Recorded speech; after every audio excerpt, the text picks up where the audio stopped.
Somebody had asked about how the story stick works, how you use it, and I'll try to show you a little bit of that now. This is a joint stool I'm making, and you can see certainly I hope you can see anyway, the turnings are clearly marked on the stick, and I'll show you how I use this at the lathe to line up where the various elements of the turn profile go. But the whole stool pretty much is on the stick as well. Here you see this little arced line, this curved line, defines where that transition happens from this square block to the round. And then the joints are cut within that square block. So you line up the foot of the stick and a freshly cut squared end to the stool, to the leg. And here you see the mortise for the stretcher, complete with the pinholes just to help me see that that's where the mortise is. And the same thing up at this end. So that runs the whole length of the style. Down on this end, at the top, I've marked an angled line, and that's just a setting for my adjustable bevel when I cut the aprons and stretchers for the flared ends of the stool. We'll see that later on. So other than the lengths of the rails, all the information you need is right there on the stool, on the stick. I'll show you how to lay one of these out. So this is a squared leg. That is the front of it. The ray plane is the front of it. And here I have a beveled corner. So I know that's the inside corner. So the mortise is going in here. So I've cut that square and I line the foot up. It runs long at the other end. And I just am going to mark now where the squares are and where the mortise happens. And I want to make sure I reline that up. Do the same thing up at the apron. And then use a square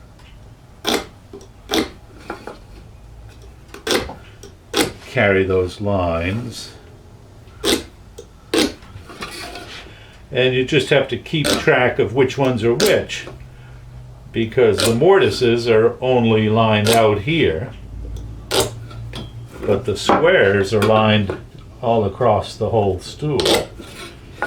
So the top and bottom limit there are the squares. And likewise right here. And then this is the other outside corner.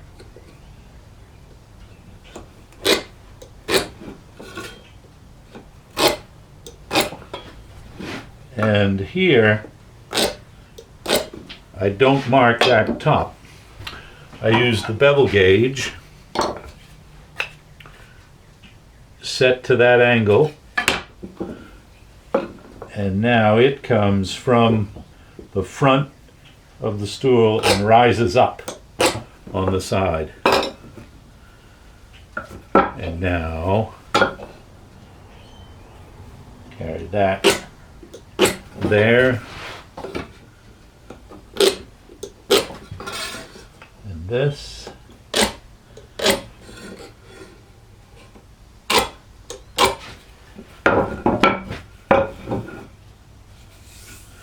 so the mortise at the apron doesn't reach the top of the stool. It's stepped down a little bit like that, and then I'll use the mortise gauge, which which has been reset since I used it on this style. And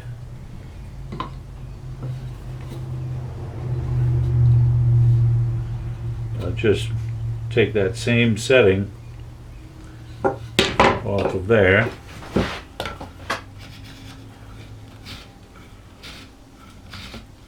And mark that like so. Now the mortises on this side are up higher because of the way the stool cants at the ends. And I can do that like this. Now I'm setting the chair stick at the top, not at the foot. You can alternately carry those all around with the adjustable bevel and then the square to get that rise. And this is all outlined in the joint stool book I did years ago.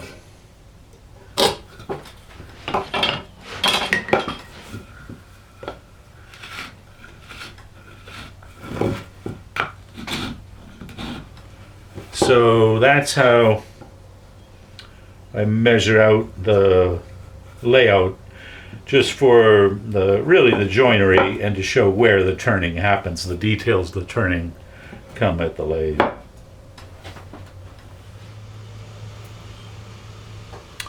I'm going to show you a little bit about how I chop a mortise. There's a million ways to do it, and many of them work. I'll just show you how I do it these days. And I grab the style here on the bench with a hold fast. You can't see it out of the camera's view, but it's shoved up against a bench hook, a planing stop at that end, and then just set that hold fast to fasten it down. I've already marked it out, it's right here. And that I do with a mortise gauge. So I've got a modern day mortising chisel, this one by Ray Isles. Get it in the States from Tools for Working Wood. And I've used it for I don't know how many years now, quite a few. It's nice and stout. It's on second handle, but good chisel. So I start in the middle of the length of the mortise, and I tilt the chisel at a bit of an angle so the bevel is sort of plumb.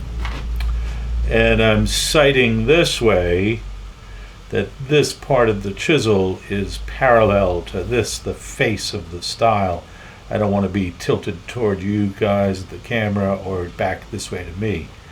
So I'm trying to sight over the mortise and just give it a knock and then turn it around about, what's that, a fat 1/4 inch away, and you can see that chip come out of there. So I've begun a little V-notch, and I come back a little bit behind my first strike, a little bit behind my second strike, and so I strike it in and then give it a little pry like that.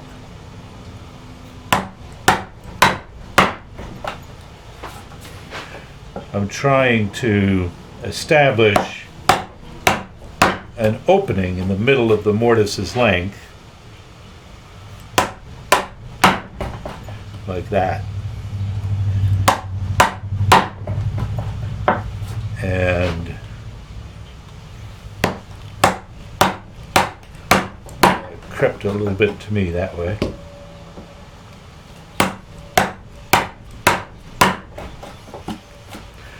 This oak is pretty much air dried. It's been planed a long time ago, but it's perfectly straight grained, and so I'm chopping this mortise right in line with the fibers of the wood. It's different if you've got sawn stock. Sometimes then you just sort of trying to chop across those fibers.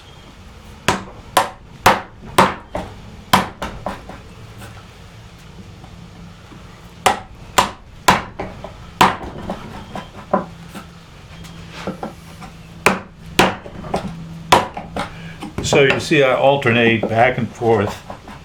Here I put the mallet down for a second to try to clear those chips. So now I'm going to put it in with the back of the chisel to that opening. Try to bring those chips up on the back of the chisel. And then up front like that. And what I want to do is get a notion. I'm about 1 inch deep right there. I want 1.5 inches.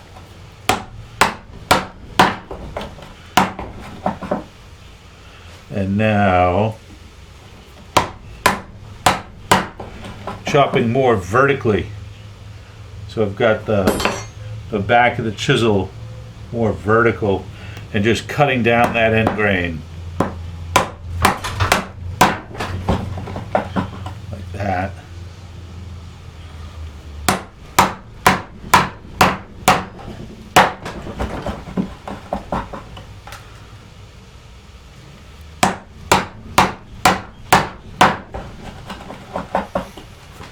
And the same thing headed that way. So all this is serving to open that up. A little bit down in there.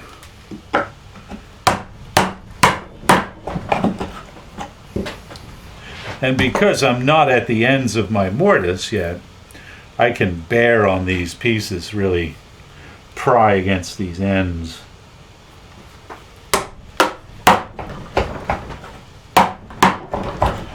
You want to make sure that when you're down on the bottom of the mortise and prying, that you've severed the fibers.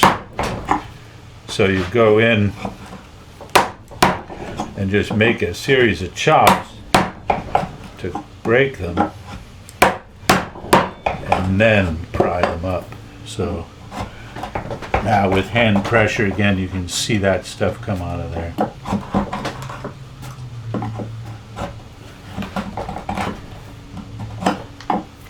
Back of the chisel again like that. Try to dig that up and out of there.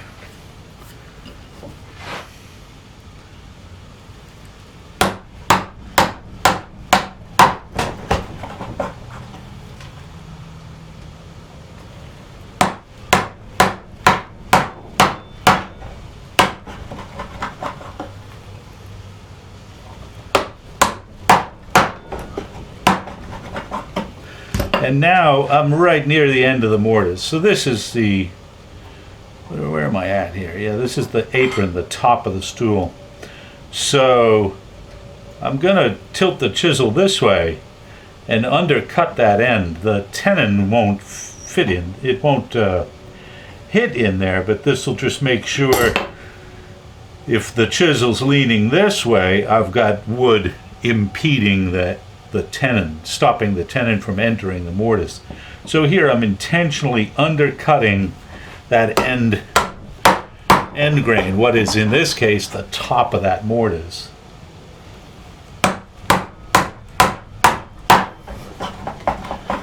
So that I know the tenon will slide in there easily, like that.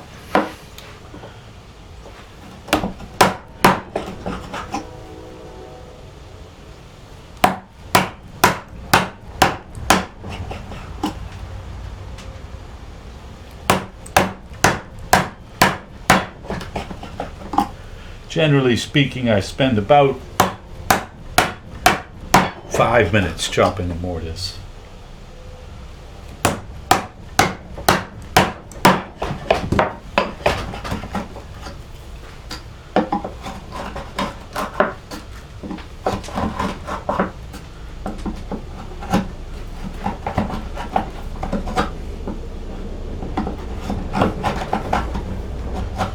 So now I'll look at my depth again, 1 3/8 up to 1 1/4 here. So I just start picking at the bottom some more, breaking those fibers,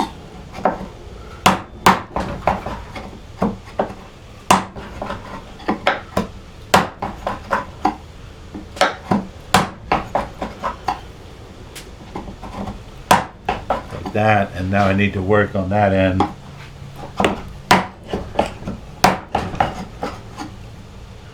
And I'll undercut this one as well.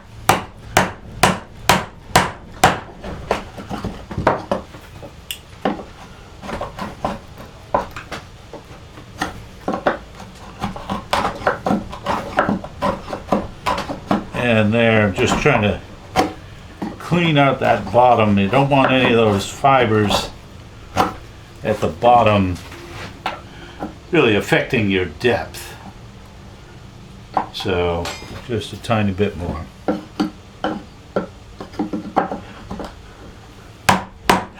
The mortise will be 1.5 inches and the tenon will be 1 3/8 long. So the tenon won't hit the bottom of the mortise. But it's easy to leave some wood in there that gets in the way, so we'll kind of be diligent about that.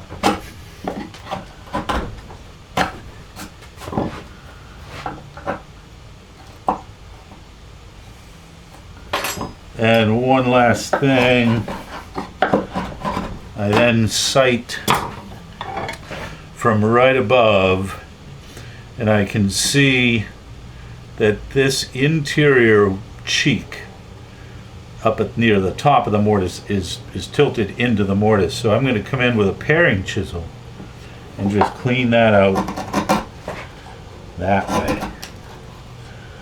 And that way when I put the frame together, that tenon won't be sort of kicked out this way. It'll still be able to run coplanar with the front of the stile.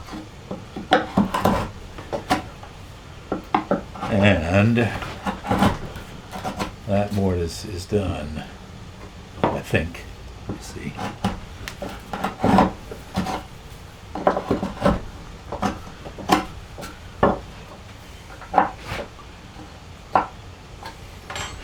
Yeah, one last check looking down this way. I'll just take a little paring off the back cheek there. So that comes from your mortise chisel just tilting a little bit out of plumb as you're chopping, and it happens to me, happens to everybody. Not a big deal, easily corrected. All right, that's chopping the mortise.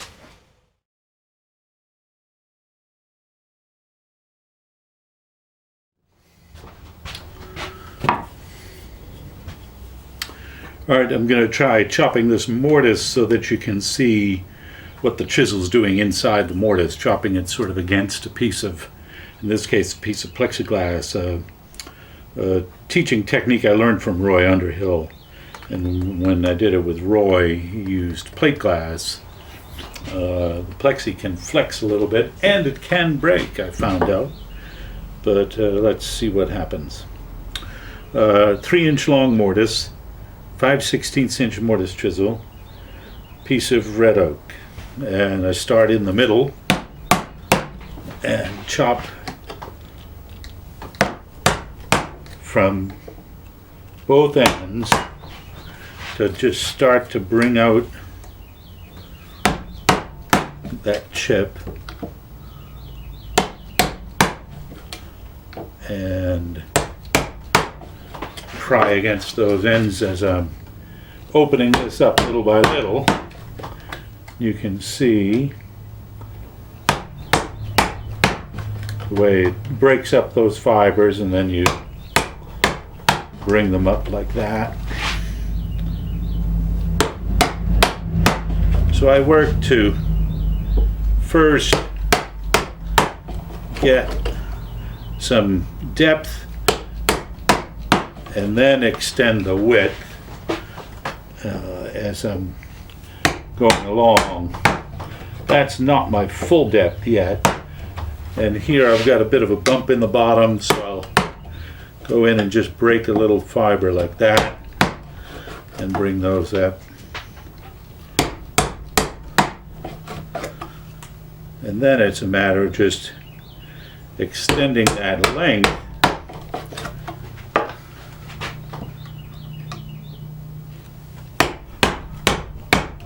And as I come near the ends of the mortise, the chisel is more vertical than the back of the chisel is more vertical than when I began. Not there yet.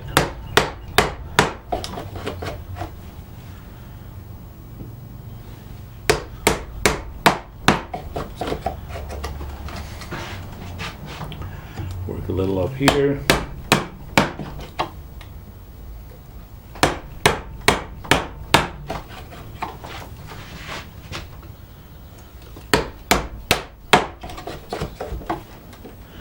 And again in the middle now, just to increase that depth a bit.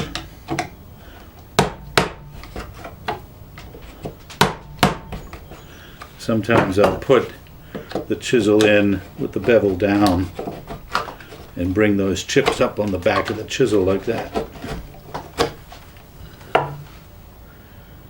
And just keep on extending that. As I get near my end line is here, so I'm still a 1/4 inch away from it at this end, but I'll start to undercut the end grain like that, and that way when I come to the end of my mortise, I don't have to bear too hard on that point to cut it out. So here I'll try to reach that line like that. Now the last cut is just nicking off the top of that. That might need a little cleanup. I can't see what you can see.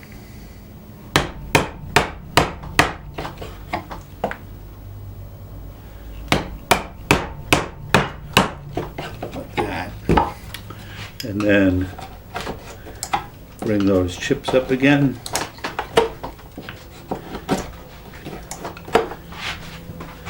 Come in this way. Now that wants a little more breaking of the fibers there.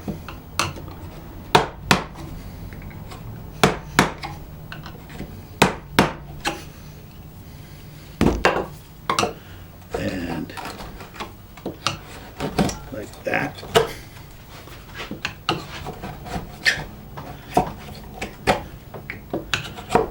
It's easier doing it just in the solid piece of oak. Doing it in this sort of ant farm project is a little tricky now and then. So that's pretty close to what I'm after. This is a little shallow. I usually am after 1.5 inches deep. But that shows you the gist of it. Now to make it deeper, I just keep repeating the same steps as before.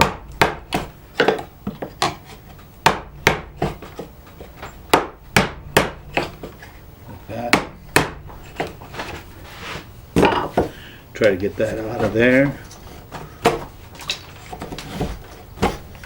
And do the same here.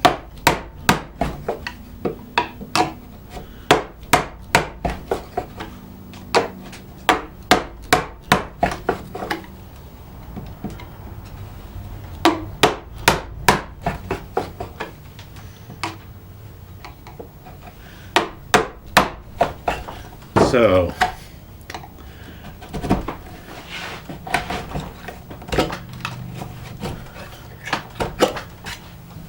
that is pretty much, you know, the invisible mortise. Or there.